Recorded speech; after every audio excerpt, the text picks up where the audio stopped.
fascinating that you mentioned that. So much of this also goes back to the turn of the century during the social gospel movement, which actually on purpose de-emphasized God's fatherhood and overly emphasize Jesus because they were trying to get men who by 1900 were already walking from the church to come back to do stuff, right? Serve the poor, get involved in justice issues, and it was a way to sort of try to get men back. And if you emphasize God's fatherhood too much, you would actually have to change your life.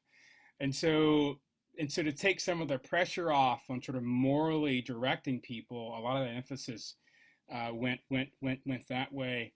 And you often describe in so many of your writings that this relationship with Jesus as we come to the Father is a process. You describe it as a journey. Why is it important that people understand it that way? Why do you use the words process and journey? Why doesn't it just happen the day I commit my life to Jesus Christ? It just doesn't snap. Why process? Why journey? Let's just all admit that God is exasperating. Can we just, he is so committed to the long-term view of things that in a culture like ours, are you kidding me? Like, you can buy a house with your phone.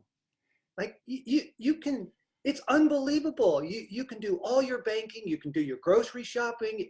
It click, click, click, click, click. Honestly, folks, I don't think we realize how much this has shaped us.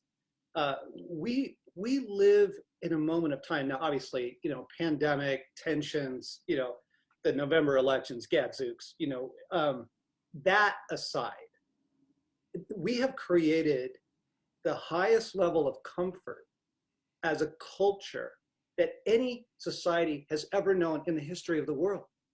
I mean, I had to buy a new truck because I drove my other one into the ground, for 20 years. You can't buy, it's got all this technology in it. It's got GPS and all that kind of thing. It's like, literally, men don't even know how to use maps anymore. Really basic stuff. My seat in my truck has air conditioning to cool my butt as I drive around. It's unbelievable. So when you have a culture that can sustain gourmet cupcake stores as independent franchises, you've reached a level of convenience and ease and comfort. And the human soul, male and female, the human soul is not shaped by comfort and ease. It's just not. It's restored by comfort, but it is not shaped by it. Okay, so there is a process. Masculinity is something that takes place over time. The boy is not instantly a man, I mean, you just look at, my goodness, God brings into the world infants that are so utterly dependent. You need everything done for you. Okay. But over time, you learn to tie your own shoes, and over time, you learn to ride a bike, and over time, you learn to read. And, okay. So process is intrinsic to the human experience, particularly the formation of masculinity. People are not naturally sacrificial. People are not naturally courageous. People are not naturally kind.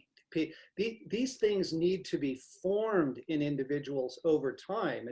And if you obviously, Father, by God's been something that you've used quite a bit, but if you look at cultures down through the ages, including the Hebrew culture, the Jewish culture in the Old Testament, you see a process of boy to man that's shepherded in a community of men.